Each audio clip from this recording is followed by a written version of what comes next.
A former Hartford police officer faces charges tonight in the killing of a Hartford man last winter. Officer Joseph Magnano shot and killed 55-year-old Stevie Jones during a reported mental health crisis. The Office of Inspector General investigated the shooting and determined Magnano's use of deadly force was not justified. The State Office of Inspector General charged Officer Joseph Magnano with first-degree manslaughter Monday, and Hartford Mayor Arunan Arulampalam believes it was an important step.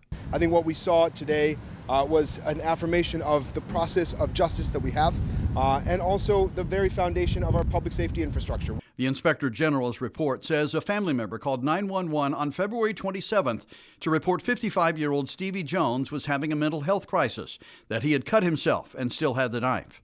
3 officers arrived and tried to persuade Jones to drop the knife. He was even tasered 3 times, but didn't go down. And that's when Officer Joseph Magnano arrived, firearm drawn. Jones advanced on Magnano, who backed up to maintain distance, and finally yelled, quote, "Last time, drop the knife, drop it," before firing 9 shots, hitting Jones 7 times. Magnano told the OIG, quote, "I believe Jones had the intention to harm me, another officer, or a nearby citizen." He added, "I then fired my department-issued firearm until I observed Jones on the ground." Tempers flared in the aftermath, leading to demonstrations and protests on the streets of Hartford. And in late March, Hartford Mayor Arunan Arulampalam fired Officer Magnano. I said that I believe that his actions didn't rise to the standard that we hold our police officers to for public safety, for care, for community crisis intervention and de-escalation. And after looking into the incident, the Inspector General decided the same thing, saying, quote, "After an investigation into the totality of the circumstances of Officer Magnano's use of deadly force, I have determined that his actions were not objectively reasonable. Accordingly, I conclude that his use of deadly force was not legally justified." As we said, Magnano faces a first-degree manslaughter charge and was released on a $50,000 bond. He is scheduled to appear in court on June 5th. Well, tonight, the Blue Hills community is reacting to the Inspector General's report. Fox 61's Kay Pattyfoot talked to them about how they feel about the charges filed against the former officer. When neighbors found out that former officer Joseph Magnano had been charged, people I spoke with say it's about time. He should have been charged in the first place. I heard it in my house. I thought I ran because we had just invaded Iran. And pop, pop, pop, pop, pop, pop, pop, pop. I thought it was good that he was charged with manslaughter because that's exactly what he did. He slaughtered that man. People in the Blue Hills neighborhood of Hartford are speaking out after the Inspector General ruled the shooting and killing of Stephen Jones not justified. The report identifies the former officer as the one who shot and killed Jones back on February 27th. Miss K, it happened so fast, and he had the knife. The other officers was calming him down. They was tasing him. You know, he walked from one block to the other side and back. This is crazy. Keith Hines grew up in the area, knew Stevie, and said he knew he just needed help in the moment. The police report said that Jones's sister called 911 because he had cut himself with a knife and wouldn't put it down. Hines said he was able to calm Jones down until Magnano showed up. He had his knife down. Officer, put down the knife. I said, no, there's no need for that. Because if the Kimberly, it happened right there, in front of his house. Joseph Sharp still questions why Magnano shot and killed Jones when other officers were trying to tase him. It was under control. And then Rambo Cop comes up. Wild Wild West, Wyatt Earp comes up and just bang, bang, bang, bang, bang. Hines said that shooting haunts him. I haven't been sleeping, anything. Rome Crawford said the community will never forget what happened on February 27th. It was devastating, man. It was bad for the community. You know, people wanted to do something to the people, to the cops, but, you know, they knew better, and I'm just glad he got charged. Tuesday morning, Stephen Jones's family, attorney Ben Crump, and the Connecticut NAACP will hold a press conference to discuss the charges and next steps. In Hartford, Kay Pattyfoot, Fox 61. It was hot outside today, but it's only going to get hotter tomorrow and Wednesday. So we do have a weather impact alert because we like to let you know when the weather is going to impact your life in any way, and whether that's limiting some time outside during the peak heating of the day in the afternoon and early evening, or grabbing an extra bottle of water. I know you don't need hot weather safety tips. You've been through this a million times, but sometimes the first heat and humidity of the season can really catch up to you. We also have a weather impact alert in effect for Wednesday afternoon. We could see scattered strong to severe storms, so just make sure if you are outside, you have a way of staying weather aware so you know when it's time to head inside. Strong gusty winds are possible and even some large hail.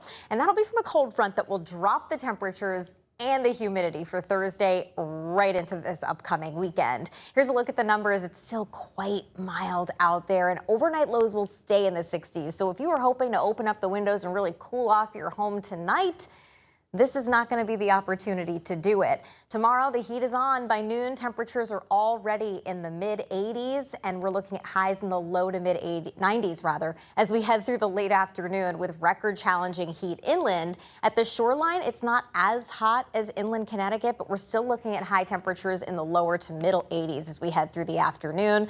There is a slight chance for a late day or evening shower or thunderstorm, but there's a much better chance for thunderstorms on Wednesday before the temperatures drop. We'll get a closer look at all of this, your full forecast, and the changes for Memorial Day weekend coming up. Brent. Well, Stratford police arrested a former Stratford High School wrestling coach following a sexual assault investigation. Police say a now 20-year-old woman reported last week that she was sexually assaulted while she was a student at Stratford High. After an investigation, detectives arrested 36-year-old Jordan Myron. He is charged with second-degree sexual assault. Myron is being held on a $150,000 bond and is scheduled to appear in court on May 19th. And a judge sentenced an Enfield man convicted of sexually assaulting a minor. A judge ordered 25-year-old Aaron Stiles to serve 10 years, suspended after 5, followed by 15 years of probation. He will also have to register as a sex offender. Prosecutors say the victim was a 16-year-old student at a martial arts studio in Enfield, where Stiles worked as an instructor. Well, Norwalk police arrested 2 smoke shop employees accused of illegally selling marijuana from stores that were not licensed dispensaries. Searches at Wally's Convenience and King's Tobacco and Vape Shop led to the seizure of more than 5 pounds of cannabis products, including flour, vapes, and gummies. 28-year-old Imad Alaudi and 20-year-old Sari Saleh were charged with possession with intent to sell cannabis. Both are due in court later this month.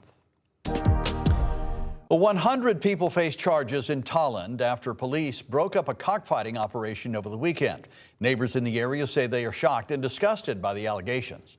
Fox 61's Victoria Anderson has more from Tolland. Some of that new information includes 100 names of all the people charged in this case, including the 2 people who police say lived in the home behind me where the cockfighting took place. We pass by here every day, wouldn't know this is going on. Unbelievable. It's unreal. Neighbors tell me they can't believe what police say was going on inside this home on Mountain Spring Road. Investigators say it was a hot spot for illegal gambling and cockfighting. Homeowners Elvin and Lisa Miranda are 2 of the 100 people arrested and charged over the weekend during a search and seizure by state police. Local William Roy tells me this was something that he never expected to happen in his backyard. I mean, I was overseas and in the Philippines and places like that they had these, but right here, no, and Tolland's a pretty quiet community. Investigators seized $90,000 and found 273 birds on property. Those birds had to be euthanized. They should get prosecuted. I mean, killing those birds, cruelty to animals and all that stuff. I don't play that ball game. Elvin and Lisa Miranda are scheduled to appear in court June 18th. In Tolland, Victoria Anderson, Fox 61. State Senator Jeff Gordon, who represents Tolland, also responded to the investigation. He called the discovery deeply disturbing and told us he is open to future legislation aimed at strengthening animal cruelty laws. The people who show up there and doing the betting, they know it's illegal. So they're complicit in it. And then unfortunately, all the animals that either died or needed to be euthanized, it just overall just shocking. So the more we will learn later from law enforcement about what happened and what can be done in the future legislatively to hold people more accountable, I'll wait to hear that. Gordon told us this was not just a lucky catch, but the result of a lengthy investigation. There was certainly knowledge that something was going on and this was a pre-planned raid, so it was clearly designed to capture as many people in the act as possible. Gordon also thanked law enforcement and said their actions sent a clear message that this will not be tolerated in Tolland or anywhere in our state. We are following breaking news from Farmington tonight, where police are investigating a deadly three-vehicle crash involving a school bus, a motorcycle, and a pickup truck. It happened this afternoon on Meadow Road near the intersection with Plainville Avenue. Police say the motorcycle rider suffered serious injuries and was taken to the hospital, where they later died. A 7-year-old passenger on the school bus was also taken to the hospital with minor injuries. The bus driver was not hurt. And investigators say both the school bus and the motorcycle were hit from behind by a pickup truck. The driver of that truck, Gary Berube, was arrested and charged with driving under the influence. The Newington police say a traffic stop involving a group of scooters led to 2 firearms arrests. Police say they stopped 3 unregistered scooters after an unsafe lane change, and during that stop, officers found 2 of the riders were carrying 9mm handguns without permits. Jose Velasquez and Alexis Hernandez were arrested and charged. Police say about a dozen illegal vehicles were also taken off the road that day.